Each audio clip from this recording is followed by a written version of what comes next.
I'm Angela V. Shelton. And I'm her very best friend, Frances Callier, and we are Frangela. And welcome to another exciting, riveting, and we hope educational episode of Frangela's Idiot of the Week. Thank you, Army of the Anti-Dumb, for all of your hard work. Thank you so much. Stamping out dumb is not a two-person job. It takes all of us. And we want to thank you so much for sending us idiots via Facebook and Twitter at Frangela Duo. Also to our website at frangela.com. Thank you. Let's get started. Yeah. This is from the recently, congratulations, you just got promoted, Jessie J to Private 2. Yes. Go out and celebrate. Go to a Sizzler. Mm-hmm. Kentucky man charged with stealing book on ethics. Yeah. I love this one. I do too. I love this story. And I know it's not, he's not setting his dick on fire. I know. You're not eating dick. Or trying to pretend he a giraffe or a goat. Right, or sucking on somebody's toe. Or got a tattoo of his name across his forehead. What I love about this is that this guy, Terry J. Davis, stole a book entitled Resolving Ethical Issues from the University of Louisville's Health Sciences Center. Yeah. He then later tried to sell the book to Gray's College Bookstore in Louisville. Yeah. The irony is so thick and deep. But it's so great for that, because I'm like, it's actually, if you ever try to explain irony to someone, like, it's actually it can be a hard concept to get across, especially if the person is too young to know that Alanis Morissette song. So you can't, isn't it ironic that you can't even just do that? But this is irony. If you ever need to explain it, somebody's stealing a book called Resolving Ethical Issues. Doing something unethical. Yeah. Which actually is so apropos, because it's like, yes, he does need help resolving ethical issues. And he was in a library. He could have chosen any book.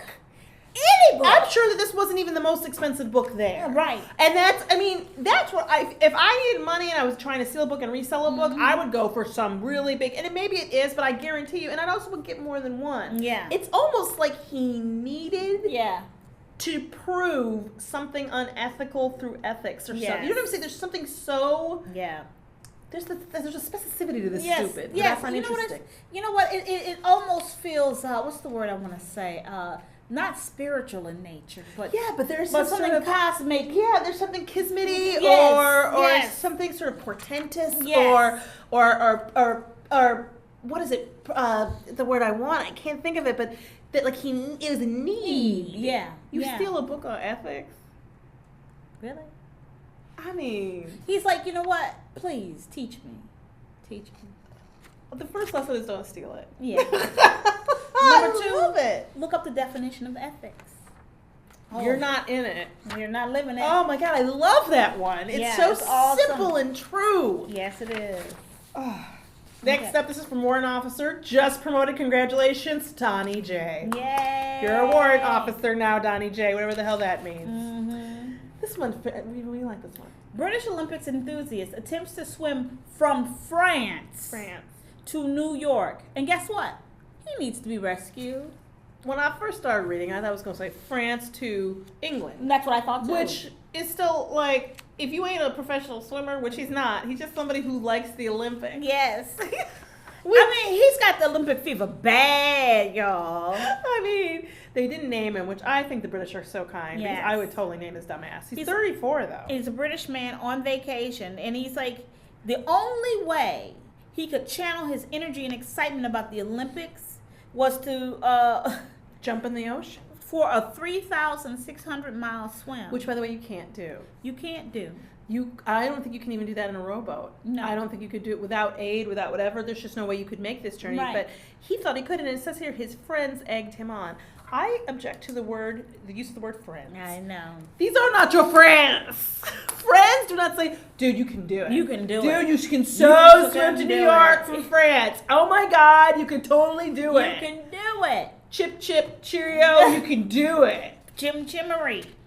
A helicopter eventually rescued the man. And I'm going to tell you something. They don't say how far out he was, but I'm going to go with, a block, maybe? Well, no. They say he paddled out so far they couldn't see him anymore.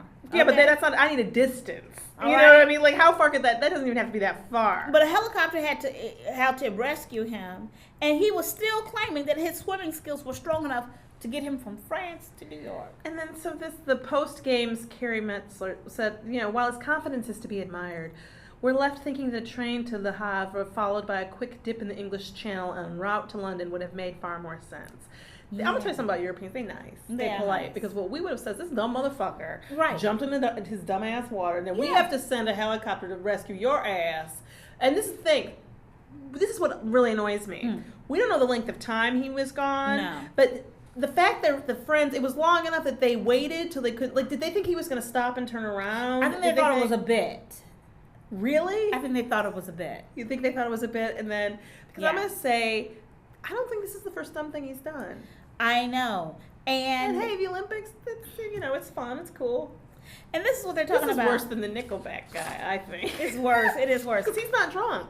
They're saying that something about the Olympics makes people want to compete. The athletes make it look so easy that everyone gets. No, they don't. Ain't nobody made this look easy. Nobody. You know what? I don't think I'm Gabby. Who did this? I don't think I'm Gabby. No, you know what? And I haven't seen you go, I'm going to do a double, triple Lutz off this fucking couch. No, you know why? Because you know you can't. That's right. I hurt myself. And what Olympic event is swimming to America from France? 3,600 miles. It's just 36,000, isn't it? No, 3,600. 3,600. Oh, and it's the same thing. Yeah, that's across a continent. That's I don't. They became concerned. You need to have been concerned about him your whole relationship. And finally, from Private Aaron B, thank you.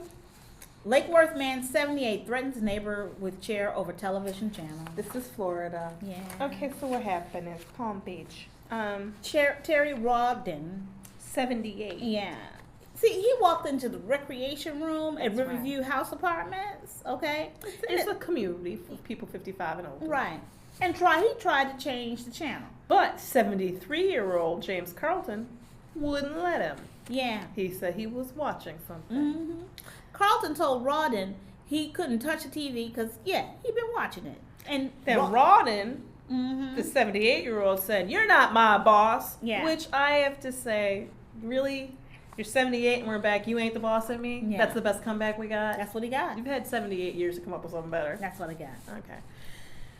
He then picks up a chair, walks towards the other Carlton man who's 73, and threatens him with it. So, fearful that Rodden was going to hit him, Carlton kicked the chair-wielding man in the waist, knocked him to the floor, okay? Rodden then got up and left the room with a scrape on his elbow. So then they took Rodden into the Palm Beach jail on charges of assaulting an elderly person. But Carlton kicked him. That's what I don't understand. Thank you about this story. So what happens is, old guy one, Rodden, goes in and tries to turn the channel. Old guy two says, no. James says you can't turn the channel. Right. Rodden picks up a chair and threatens with it. Right. Doesn't hit him, doesn't touch him, but threatens to. Fearing that he'll be hit, James kicks Rodden in the waist and knocks him down, and he gets an injury, too. And he gets knocked down, he gets an injury, he has to be dealt with. But they arrest the guy who wielded the chair, not the guy who did the kick. Yeah. It sounds like to me that Carlton James has some pull in this community.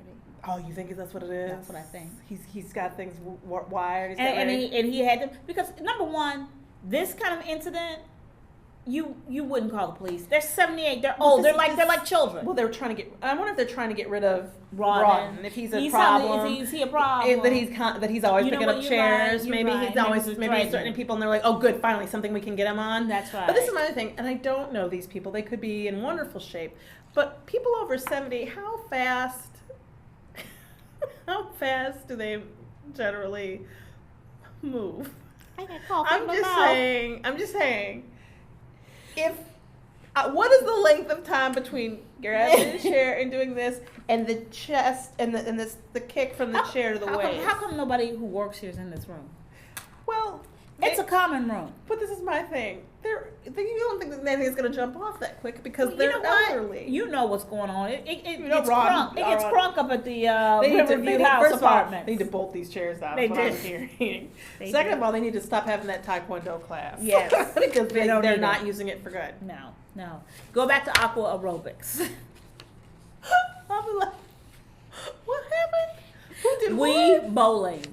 How long? To me, it's like And I get that he felt threatened. Yeah. But I feel like he maybe, if you could kick someone in the chest, you maybe have time to do this. Exactly. And get out the way. Or you know what? Let's walk away from the confrontation. That's what I hope. Maybe I this hope Wheel by of Fortune. 78, I have figured that out. But maybe at 78, TV No, you is know really what? important to me. No. I don't know. Maybe you're just all done taking shit. Yeah, you are. I'm not taking no more motherfucking shit off this Rodden. I'm so sick of him. He sees me up in here watching this TV. Every day we I get the old watch my people- Judge Judy. Can we get the old people their own TVs? I know. I'm Angela V. Shelton. I'm Frances Callier. We're Frangela.